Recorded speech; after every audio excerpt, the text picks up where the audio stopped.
Good afternoon, everyone. Welcome to the Interoperability Showcase Theater. My name is Mari Greenberger. I'm the Director of Informatics with HIMSS, and I am so privileged and honored to be on stage with this very esteemed panel where we're having our second Interoperability Town Hall titled, Are We Making Progress? So welcome to everyone, and thanks again to Sequoia Project for the beverages that you're hopefully all holding.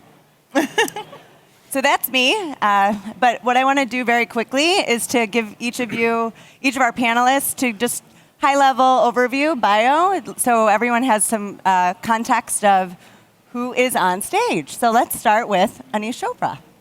Yes, thank you so much for having me. My name is Anish. I run a company called Care Journey, and honored to have served in the government as the Chief Technology Officer for President Obama, and thank you for having me. Of course, thanks for being here.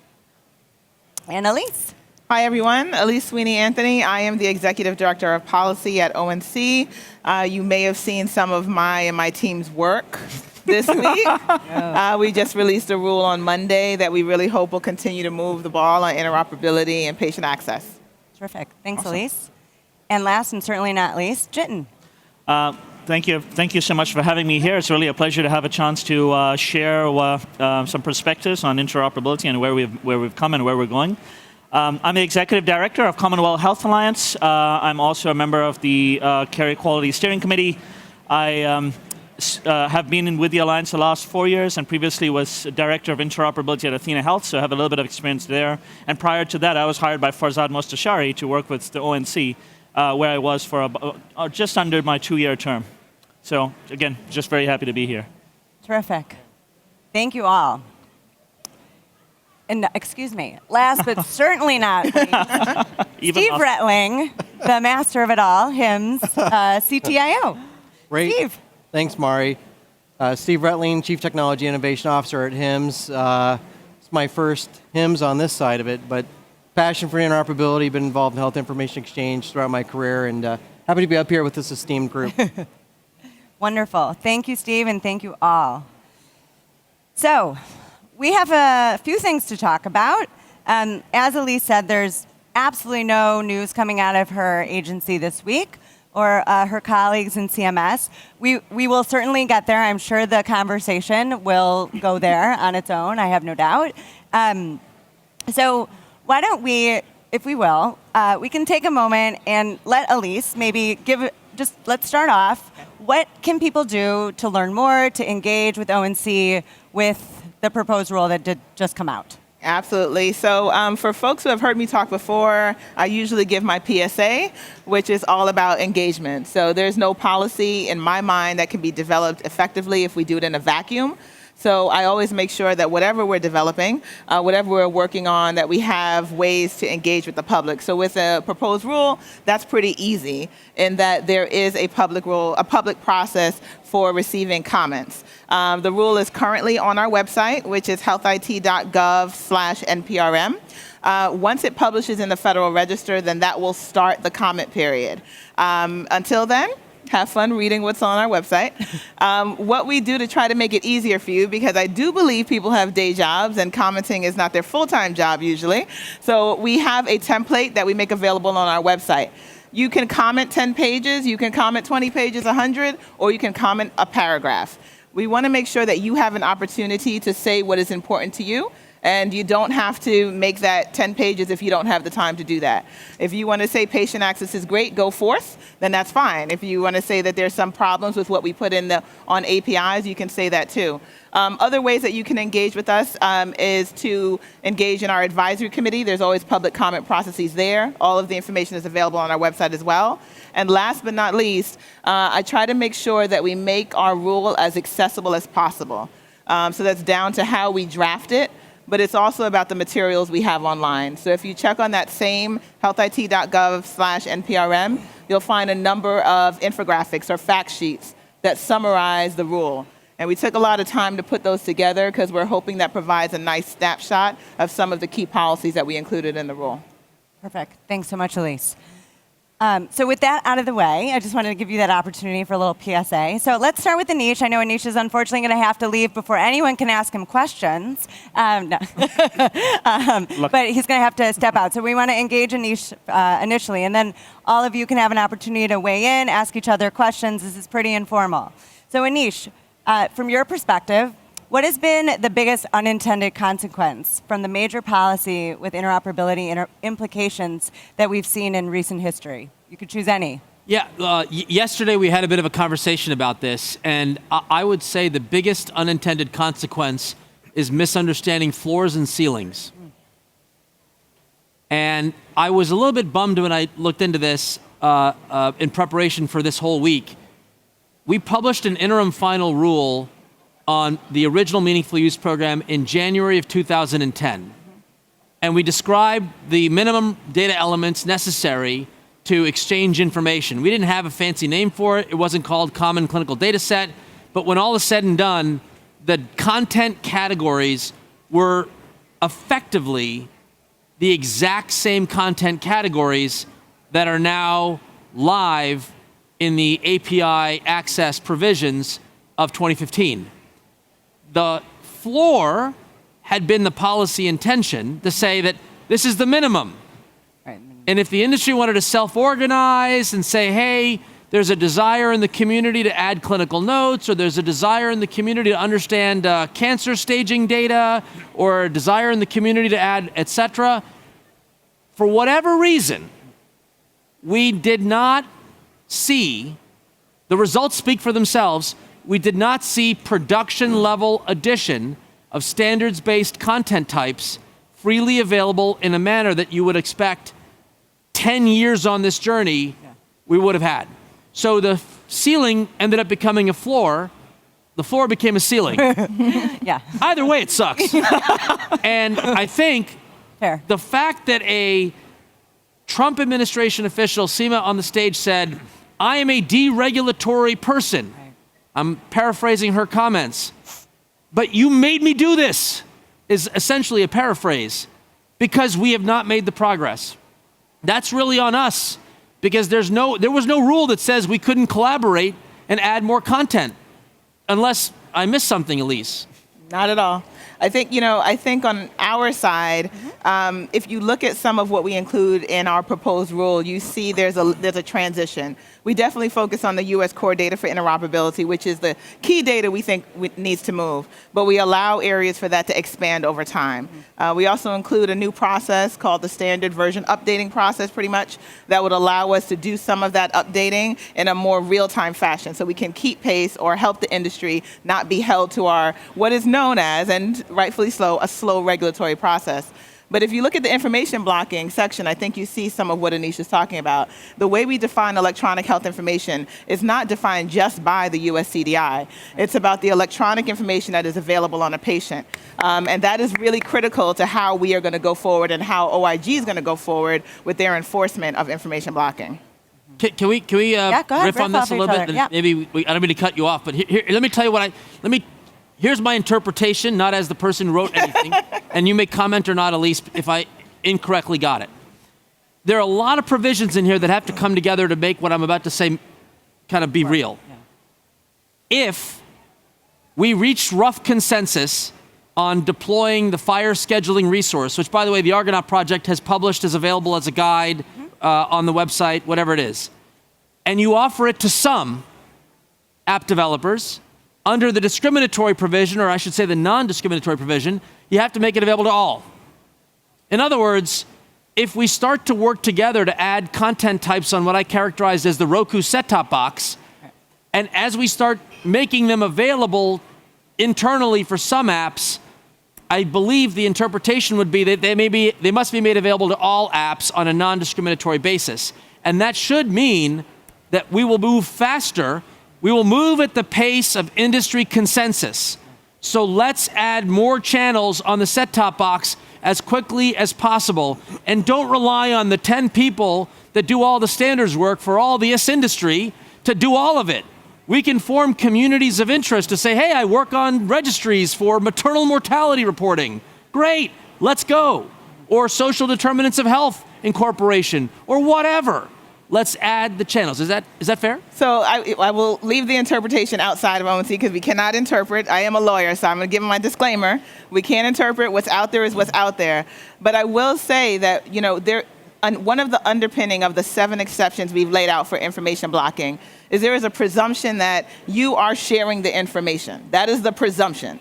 If you are not sharing the information, then you need to have a really good reason why you're not sharing the information.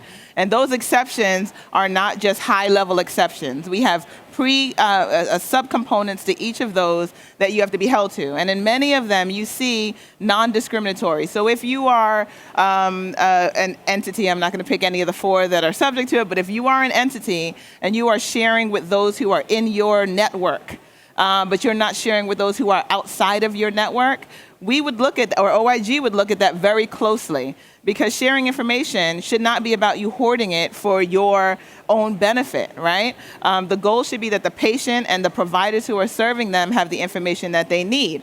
And we understand that there is technology at play here, that there are privacy and security reasons, but many times from what we see, that those become proffers for why information doesn't move.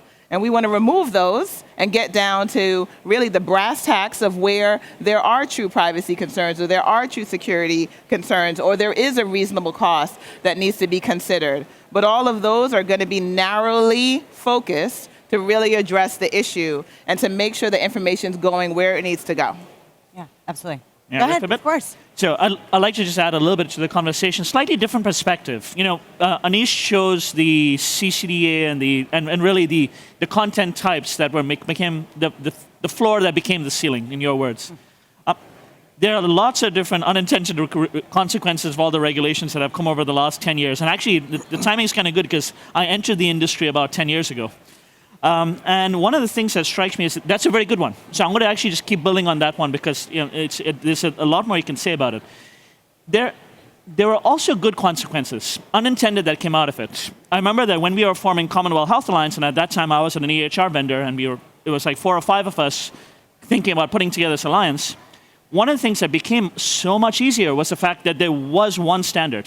When I entered the industry in 2010, there were 2 standards for sharing clinical documents. There was no data standard like FHIR, and there was just high disagreement as to what those things should be. And so the fact that there was one thing we could actually conceive of the alliance at HIMSS 2013 and be live less than a year later, at least it had a positive unintended consequence. Yeah, absolutely. There's a second thing to remember, which is sometimes these things take a long time, and it is painful, and it probably should not be so.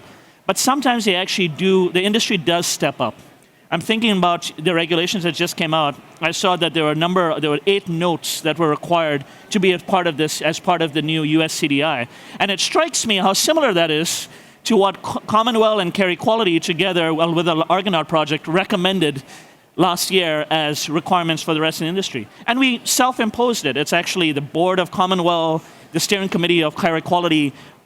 Half of them are EHR vendors who said, hey, we all need to step up to include notes because otherwise we're not really getting the value out of these things which we put down together on the basis of that unintended consequence. So it's good stuff. There is a lot of progress, not to make it, because one thing I do fear is that we think that the only way to move forward is with regulatory push. It helps, and sometimes it is what you need. But the industry does know how to step up, and I think now we're organizing a little bit better than we are 10 years ago for sure. Where at that time, the only place to organize was a government, I used to run the S&I framework. That's the place you came to if you wanted to collaborate, but it was a government-driven entity. Now, Commonwealth, Care Equality, certainly not government-driven entities, although government now thankfully participate. And as an industry, we actually are making some of that progress. So it's true there are unintended consequences, but it also is true that I think we're slowly building from those consequences at this point. A silver lining as well. Sure. Yeah. You can call it a silver lining. That's Go ahead, right. yeah. Go ahead. Well, I think the silver lining may have opened up when HL7 open sourced their license. And I think when you think about standards, there are some data elements that are being built upon, but maybe in more private closed communities. And the question there is, maybe we should be opening that up and having a common open source license to facilitate partnership and collaboration to push it even further. And I think that's a conversation that should be had in a small group. Absolutely. Absolutely. Any other thoughts on that last question? Good? All right. So this one, I'll start with Jiten, and I'll let you all riff as you feel comfortable. So our use of technology within the healthcare sector is accelerating exponentially year over year. We've highlighted that.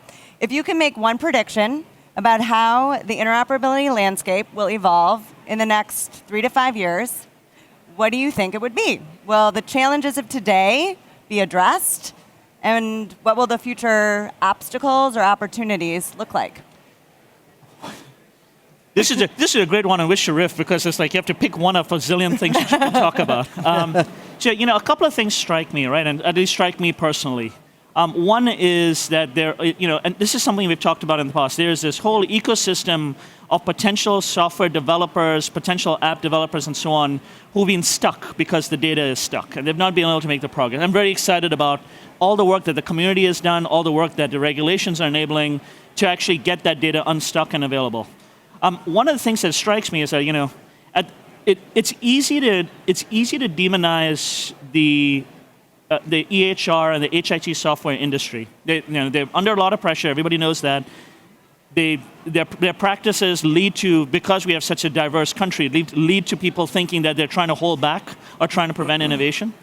And maybe there's some degree of truth to it. Maybe there's some degree that's not true. But one of the realities is that for all of these participants, the world is changing. Where 10 years ago, when Meaningful Use was coming out, you could think about an EHR as a platform that a provider uses to capture patients' information and will be expected to have interoperability built onto the side, like a sidecar. Today, 3 to 5 years from now, there is no such thing. There's interoperable EHRs and EHRs which went out of business.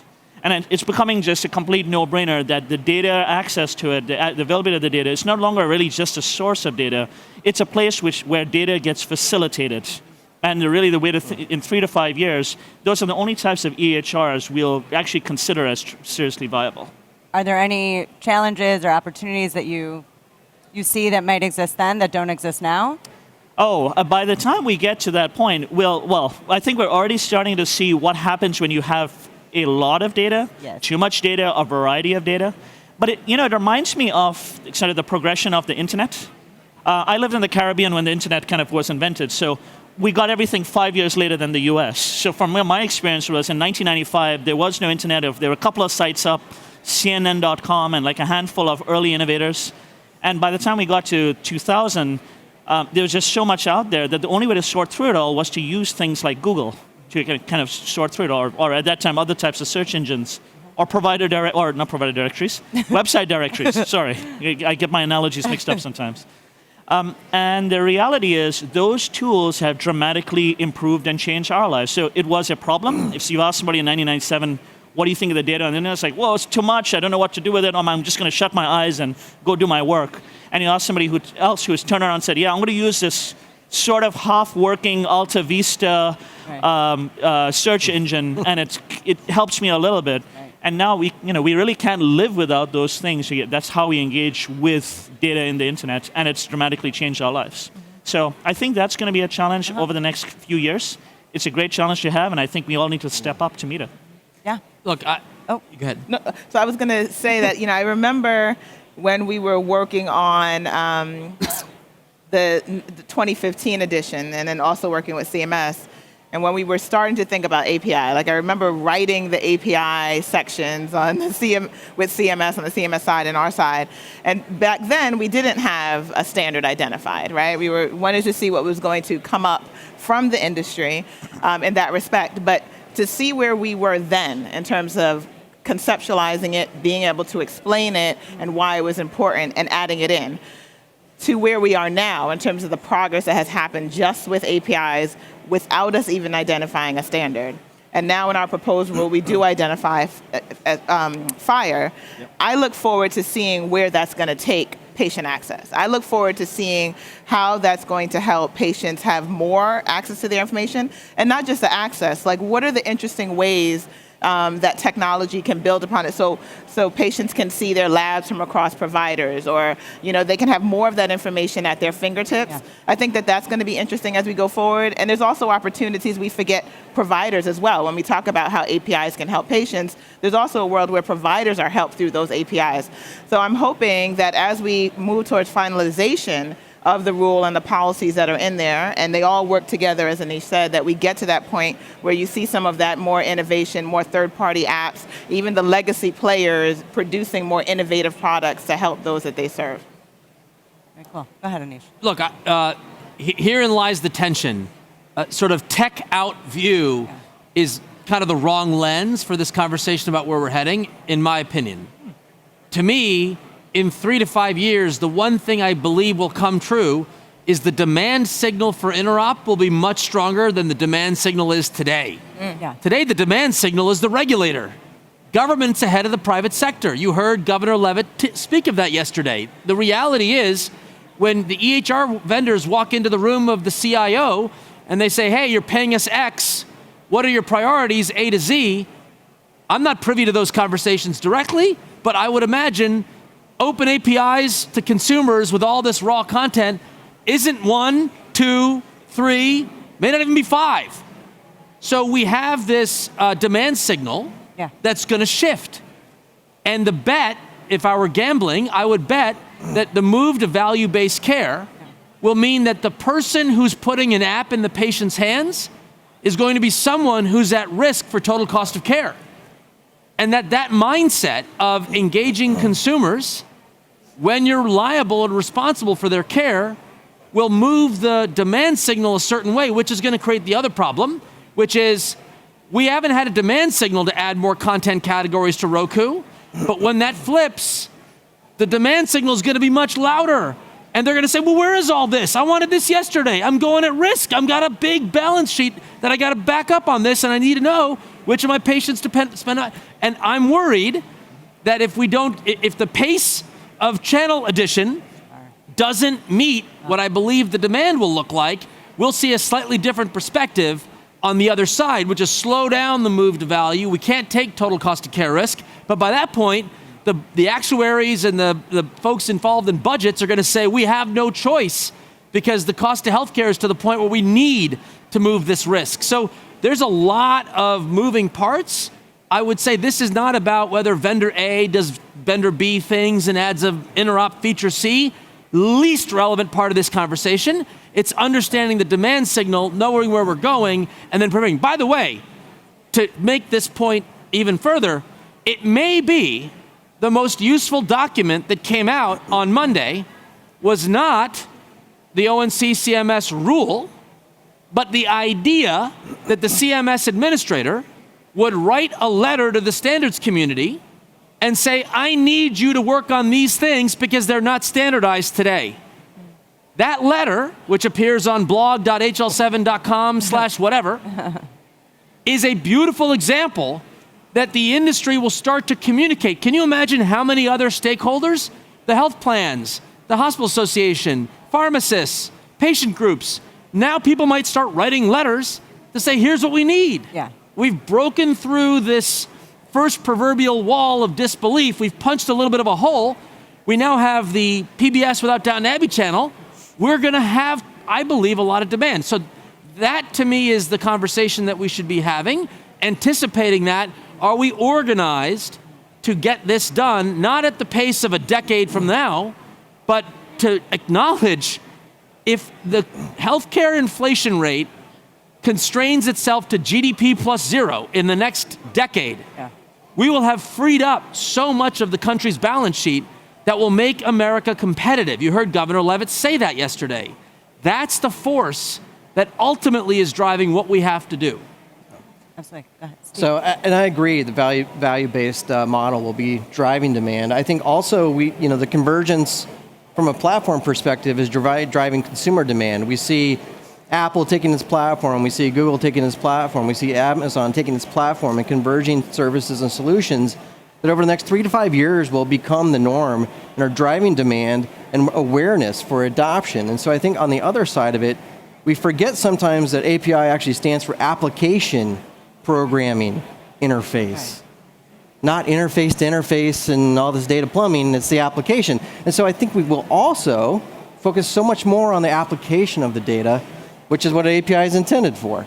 We get stuck in the specs and the standards and actually the use of that data. And I think that's something that we don't know exactly what it will mean, but it will also translate, I think, into a developer ecosystem that's going to grow. Developers are now getting tools and understanding and common methods to tie in and actually build creatively on top of the workflows and the things that have been closed for so long. Yeah. We're going to need to have test data, the ability to simulate, open source libraries to make it easier to use the standards and specifications as well. So I see that evolving over the next 3 to 5 years dramatically, and it's going to be important. And really, at the end of the day, it's like mothers making decisions for families. I'm a software engineer, I'm a developer. Developers at the end of the day end up making decisions on how you're going to integrate. If it's available and it's easy and it's open, they will use it. If not, if it's hard, you find other ways to do it. And that's where we've been. Yeah. Well, one thing I'll point out is, I think Anish and I actually said almost the same thing, but if just kind of slightly different lens, because you said that the demand signal is going to drive the need for us to address some of these hard issues. What I said was that an EHR is no longer an EHR the way we think about it, which has interoperability on the side. Right. It's it's a data facilitator first that has other functionality. And I think those are flip sides. I think we're kind of saying that we have to both be going there, and anybody who's not on board that program is not going to be on the program at all. So are there ways for us to, Anish, to your point, how do we get there so the demand doesn't go so far? Are there ways in which strategies that the industry and government can maybe work together to make sure that we're moving in this coordinated dance in an appropriate way? Yeah, it will never be in a complicated, fragmented 20% GDP part of the economy. We cannot synchronize swim this movement. So we will have frustrations along the way, but I will ask the question, the pace with which we add implementation guides or channels on Roku has to be faster than we think it is today. So if we have a group of people, I was with the Commissioner of Health in New Jersey, young guy, totally focused. Maternal mortality in New Jersey is terrible. And he's like, hey, how do we get more information flow about the root causes of maternal mortality? I'm like, what do? Oh, here's a 10-page form we manually fill out to report to the registries. Yeah. What the heck is this? Yeah. 80% of this could be preloaded from the EHR. Why are we making everybody manually enter this disgustingly ugly form that no one wants to use? Yeah. And who's studying this information to figure out what's wrong? So to me, now that we have the infrastructure, I believe having an API server, a FHIR server API gateway at every endpoint is incredibly enabling infrastructure, because it should not be that difficult to make the judgment, hey, I want to do open notes. Okay, let's launch open notes. Here's the recipe, go. Without it being like, wait for the update to the vendor to do this in the next cycle. Why? I think we can do that. And I think this rule really creates the conditions. Now, the only somewhat controversial comment I'd like to make is that part of the reason I was bullish that the cloud vendors in August at the White House, Google, Amazon, Microsoft, IBM, Salesforce, Oracle, they said they're all in on FHIR APIs. Part of what got me excited is that API layer may actually be cloud-based. It may move data out of the EHR into an environment that could have a different pace. So maybe that's healthy tension for the market. Maybe that's a natural, obvious move to the cloud. But it is incredibly important that we have the resources invested in making sure we get to just common language. If I say get social needs, what do I want the system to say the patient's profile is? We haven't profiled that. We haven't data mapped that. Well, let's do that. It didn't make the cut of the things to do when 10 people have to do 100 things, but why don't we get 100 people or 1,000 people? And those communities can start to coordinate. And that, I think, is the heart of this FHIR accelerator concept that HL7 described when receiving the letter from CMS. And we may get into that as the conversation continues. Yeah, absolutely. Any other? You guys good? Okay. So this is for probably all of you, so I'll open it up to the crowd. Since you all are considered trailblazers, I like to ask you to go back 10 years and describe what the goalposts were then and how they've moved since that time.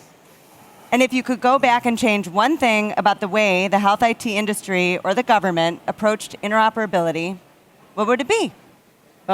Since I'm the government, I'll start. I think when we first started, and this is before my time, but Sure. when we first started, thinking about stage 1 and even the interim program, we focused on adoption. And we focused on, back then we were talking about things like core and menu, right, for those who have been around for a while. And I think that perspective, while it got us really far in adoption and really helped us to get to where we are today so we could have events like this, the conversation about interoperability started a little bit later. And I think if we could have started with talking about interoperability a little bit sooner, we'd be further along. Now, thankfully, due to things like the Interoperability Standards Advisory, the Common Clinical Data Set, which is turning into the US CDI, progress on FHIR, that we're picking up speed and we're moving a little bit faster. But I do think we started with the adoption space first and picked up interoperability along the way. Fair. Well, I mean, 10 years ago, at a major health system, I was probably arm barring and maybe kicking the door open on a major EHR's interface to enable web services at the time, and that was a lot of fun. But I think the goalpost was literally being able to stand up and understand what are the relevant and valuable uses of exchanging data, Right. and then on top of that, thinking about from a patient perspective and a member perspective, what are the other tools that we could enable with them, beginning to kind of our initial mobile journey, right? And I think we knew we wanted to build flexibility because we knew the clinical and the business model could shift. And we saw it shift. And it wasn't agile without an API-based approach. Right. You did so much work just to move data or replicate data or create a very special TCP/IP connection just for that one set of data elements. And so we knew that needed to open up. I think what we didn't see or we had hoped for where we are today, which is this more open environment, which is a broader view, and I'm glad we're here today. Yeah, absolutely. And your thoughts, Jiten, Anish, okay? Okay. Put it on that. So before I ask another question, I just want to open it up to the audience. If you have questions, I invite you to get in line at the microphone. We'll start to invite your questions in a moment. So in general, I am curious. We are sort of in this newer frontier, if you will, where I think, as a patient myself, as a daughter, as a mother, many identities, right? We seem to be really thinking about, we think the patient wants access, the patient needs this information, we as individuals want it and consume it. Do you think patients or individuals are actually ready to consume this information? Just curious. Yeah, and I appreciate the question, Sure. but I actually think that's the wrong question. Tell me what the right question is. Well, it's the wrong question because it has this very paternalistic or maternalistic, however you want to characterize your role, Yes. perspective Yeah. on what should or could be the appropriateness or readiness of a person to access information. Sure.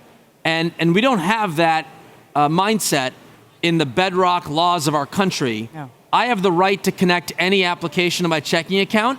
No one asks me why I'm doing that or if I'm ready for it. I have the right to connect my smart meter data to an application of my choice. No one's asking me why I want to do that. Right. And so this is a bedrock principle of our society. It's bedrock in HIPAA. There's no question mark or asterisk that says, by the way, check to see if they really, really, really mean it when they want it. Now, having said that, I will say there is very likely, and President Obama said this about as explicitly, which governed our philosophy, that the American people have the right to their health information, and I'm going to paraphrase the quote, and to connect it to the applications and services to help them make sense of it. Yeah. The latter phrase is the big opportunity. It may be a mobile app, although I don't really think it's a mobile app. I mean, I love that vendors in the community are building mobile apps. I mean, God bless America. We should build everything. but I believe it's a real trusted advisor. Our 401k plans moved from pension plans to 401ks that gave rise to Fidelity and Vanguard. So it's a human with information. And we have robo-advisors, I guess, now, but we really still have a model of trusted messaging. And so to me, the big question is, do people entrust others to help them make decisions? And if so, how will that improve their lives? Let me give you a little bit of an experiment. Part of my role in the Obama administration, I was not a healthcare-only CTO. We did this in a number of domains. And a big priority for President Obama was student loans. Filling out the FAFSA forms, which is super annoying. So we built a little tool. It wasn't an open API with fancy JSON or whatever. We basically said, you can preload your FAFSA form with your tax records, and that should reduce the time to complete the form. And it had some impact. Oh, do people really want a machine-readable copy of their tax filing history? And how will they be trusted to use it for their FAFSA form? Whatever. We built it. Who was the most powerful partner in delivering the value of this form? H&R Block. H&R Block ran a pilot. They said, hey, would you entrust us with permission to pre-populate your data into the FAFSA form, and we will submit it for you as your advisor. Kids who went through that program, holding all other factors constant, had an 8% increase in their likelihood to graduate college. All other factors equal. A trusted advisor engaging in a transaction, the results are unequivocal. So how on earth, how do we say every Medicare patient should get the annual wellness visit, and we're at 30% 5 years in on a free service? Every patient who leaves the hospital confused who goes home should get a care transition visit. We're at 15%. Everyone should get the flu shot. We're at 52%. So we have so many areas that we know are not ideal. Now, is it the doctor's fault? Is it the patient portal's fault?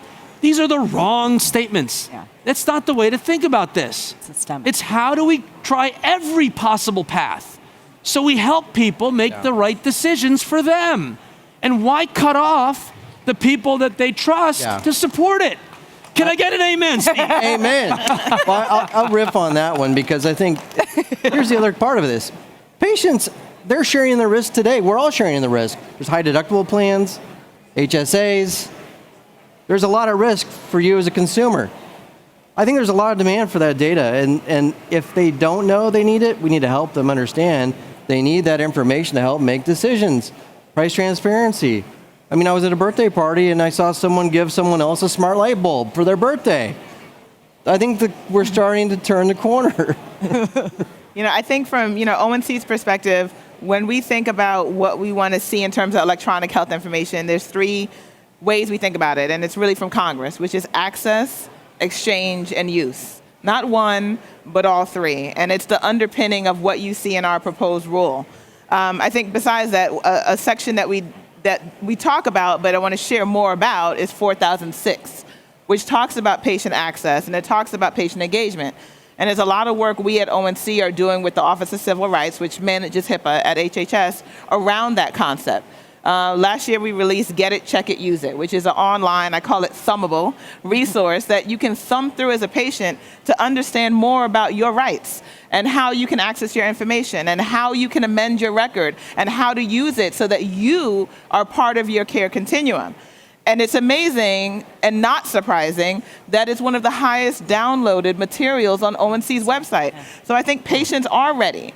And they may know that they don't know everything they need to know. But if we help to provide some of these resources, as Congress has asked us to do, as ONC does with things like our playbook that works with providers and the Get It, Check It resource, then that helps to provide that avenue. So, that's been our perspective. And we're getting a lot of good feedback on that. And I think you'll see in the rule, hopefully we'll get a lot of patient groups and patients coming back and telling us what they think about what we have in there.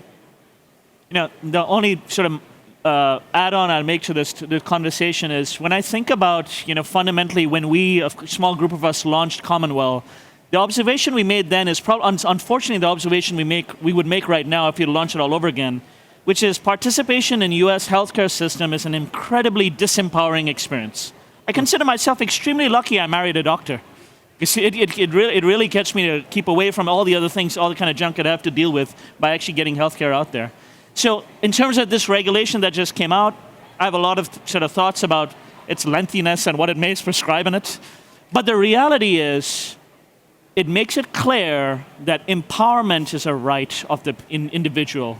I want to see that continue for the individual. I want to see that continue for the provider and other participants in healthcare who are actually very critical.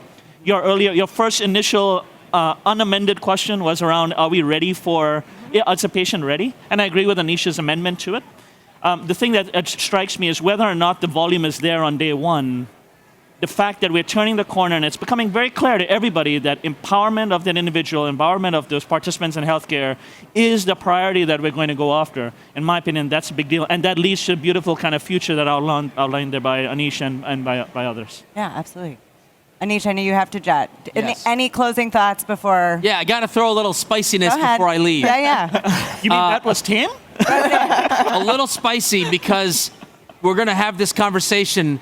We didn't talk about it on stage yesterday as much, but really we have a economic model question for interoperability. Okay. The rule says you can't charge the patient or the patient's apps. God bless America. But you can charge for physicians and, I guess, pharmacy and whatever other stakeholders, non-patient. I believe the big message that we're hearing from the rule is that we're going to evolve into a net neutrality framework for healthcare data. And I want to get into this conversation. I think we're going to start this conversation. In my role as CTO, we had this conversation about the broadband economy. If you control the pipes to the home, you can't take advantage of that position of access to differentiate products that could otherwise be made available on the open internet. If I have Netflix versus Comcast version of Netflix, Comcast can't preferentially price its service at the expense of Netflix in an open marketplace. The way I saw the way the rules were written, again, you can't speak to this, but I want to throw a little spice before I roll. I believe the interpretation of the rule as I am digesting it now that it's out is that there's a clear understanding there's cost to delivering API-based exchange, and that there's a mechanism for recovery of said costs that looks like a regulated utility, a la net neutrality. And that if the data holder, whether it be the hospital system or the EHR vendor, it kind of says it's in both, wants to offer value-added services, whatever those may be, a prediction model for who's at risk at opioid overdose or whatever the thing may be, that there be an open marketplace so that whether you offer it or a competitor, it's based on a level playing field, not on access to data. That is a wild, unbelievable, that's the headline. The Trump administration embraces net neutrality for healthcare IT. I don't know if that's the right thing to say, but it feels to me that there is a fundamental discussion to have on the business models for interoperability. Yeah. Should the net aggregate budget for interop drop by 90% because we've standardized and commoditized and the money gets redeployed in applications that make use of it? Will it not? Will we see a net increase? And the reason I say spicy is because of the following really depressing statistic. Healthcare is the only sector of the US economy where extra spending on IT lowered productivity. Absurd in any economist's view of productivity research. It'll probably be the subject of economists' PhD theses for years to come. But that's the opportunity. And with that, in spice drop, net neutrality for health IT, let's roll. Thank you. Thank you, Anish. Thank you. All right. So with that, I encourage all to get in line at the microphone if you have a question. But I have one more that I'm happy to provide if we don't have any initial questions from the audience. So I would say my final question. So considering where we are currently in our interoperability journey, what excites you the most about the future? I'll start with Jiten, Elise, or Steve. What excites you? Let's not be depressed. Let's leave on a high. So what?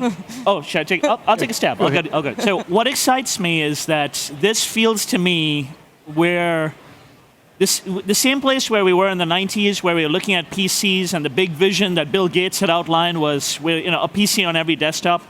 And then it was a few years later, this internet thing came about, and the vision for what success and interoperability, in electronic data exchange and the like meant in the consumer internet just completely changed. It was not about the PC, it was about the browser. It's not about the browser, it's about the web app or this web service or whatever have you. Mm-hmm.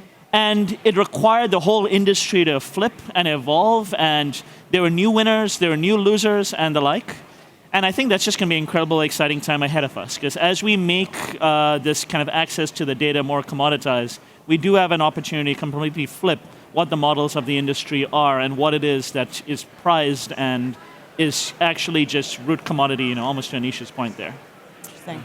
I think for me, it's very simple. Yes. Very, very simple. What is it? I'm looking forward to the finalization of the... That's what I'm looking forward to, because I think when that happens, my hope is that we start to see immediate progress towards things like the US CDI becoming the new standard for interoperability data moving, for a better understanding of electronic health information as it pertains to information blocking. And also, the opportunity to really have information move and people understand what information blocking is and what the exceptions are, I'm hoping will lead to it being less confusion about whether you are an information blocker. Like, I do believe to the length, right? I do believe that it's important for us to provide enough specificity so that all of the actors, all of the stakeholders can understand the landscape, the new landscape that they're living in. So when the final rule drops, that new landscape becomes terra forma, and we're out. And that's it. And my hope is from that point that we see a lot of progress. Your work is done, you can retire. Right? Well, I don't know about that, but yeah. You can at least take a good start. Steve. Yeah, I mean, for me, I think I'm excited about what it can do to enable innovation. Mm-hmm. I think there might be some interesting more acceleration that happens from information blocking rule coming in place. It may be easier to partner than to compete. It may be easier to acquire versus compete. Right. It may be that there will be creative cross-industry solutions that can be developed that haven't been thought about before because the data hasn't been available in the way that it has been today. So I think those are the opportunities. I think there's going to be some big surprises that will come from this because of how it opens up the market. Absolutely. Thank you. Yes, go ahead. Hey, I'm Stephanie Pruitt. Can you talk a little louder? Yes, or get closer? Stephanie Pruitt, and I'm with HCA. I'm in the ITNS HIE area. I know some of the panel personally, and I appreciate the knowledge that you shared with us this evening. You've done a great job. Thank you very much. When we talk about sharing data and enabling that open information for the patient, I don't think anybody from an IT perspective has a problem with that being technically possible. How are we going to govern that to make sure that when we share the data, when John Doe A's data is mixed with John Doe B, and then that starts to propagate and impacts the patient treatment, how are we going to govern that? Is that something that we'll find from ONC will be part of that process in the governance, or what's the next step in that thought process? All right, let me just make sure I heard you. So how would we govern the patient having access to their data?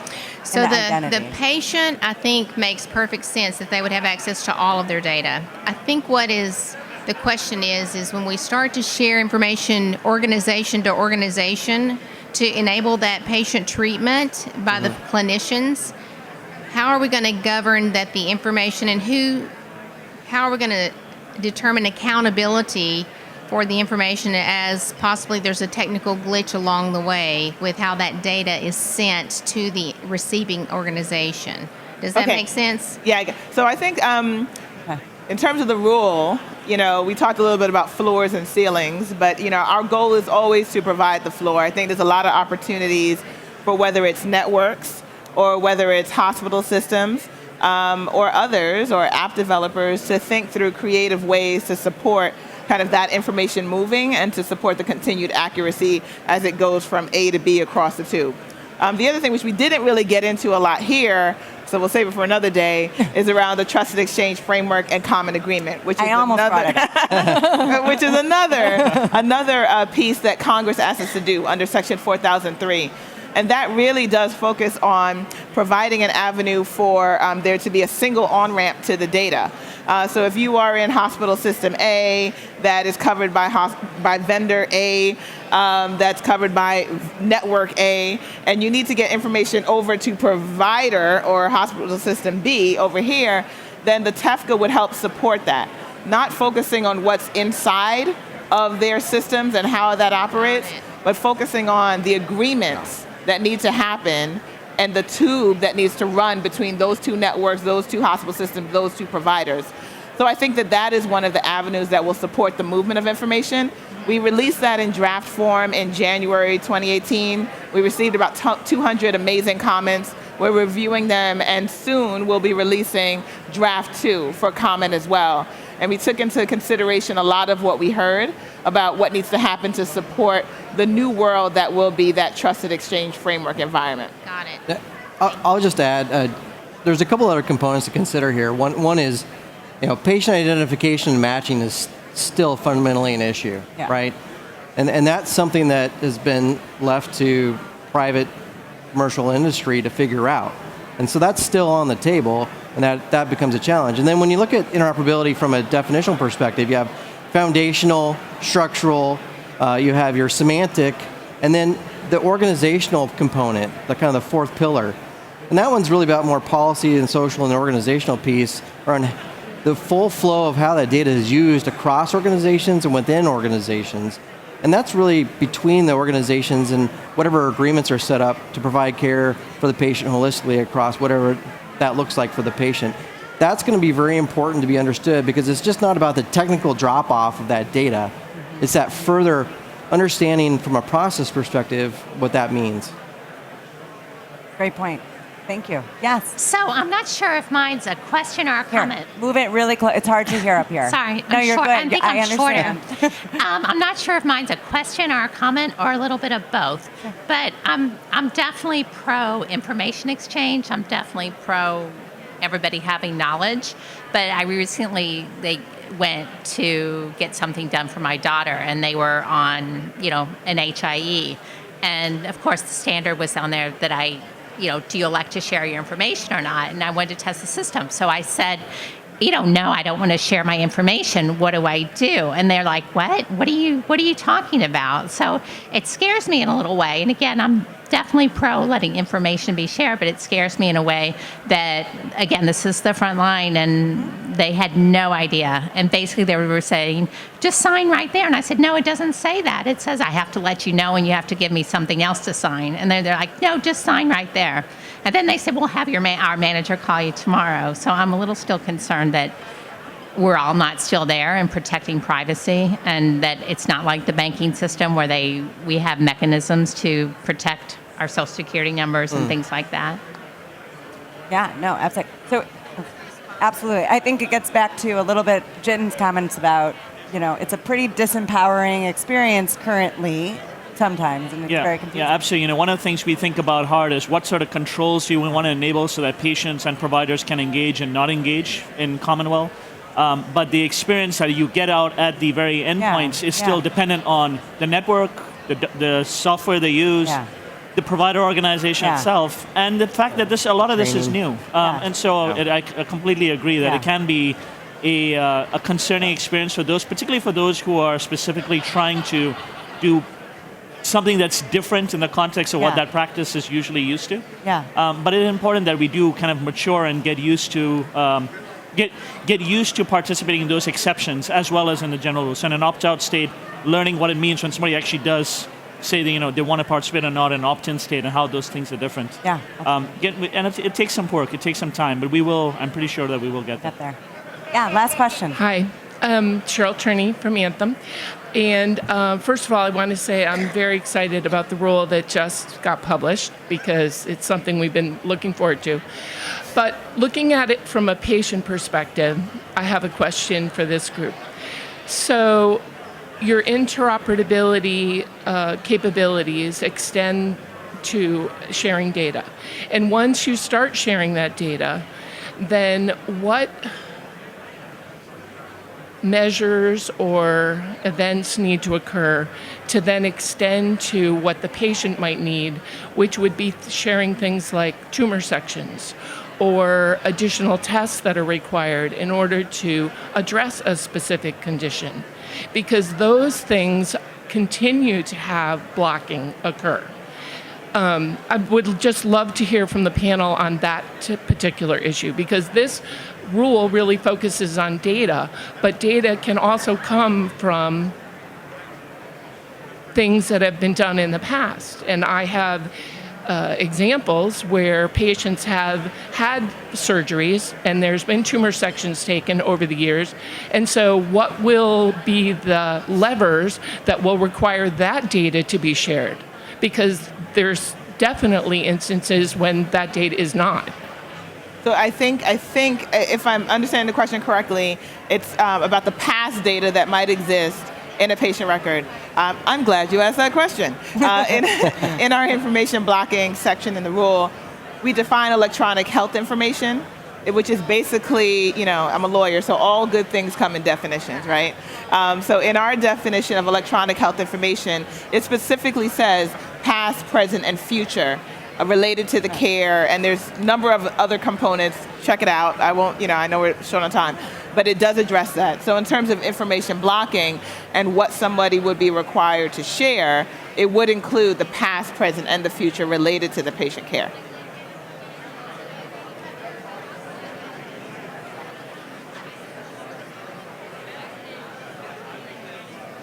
A section of the Tumor. Oh, But the actual.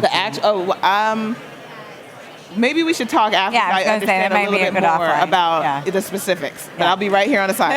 Okay. All right.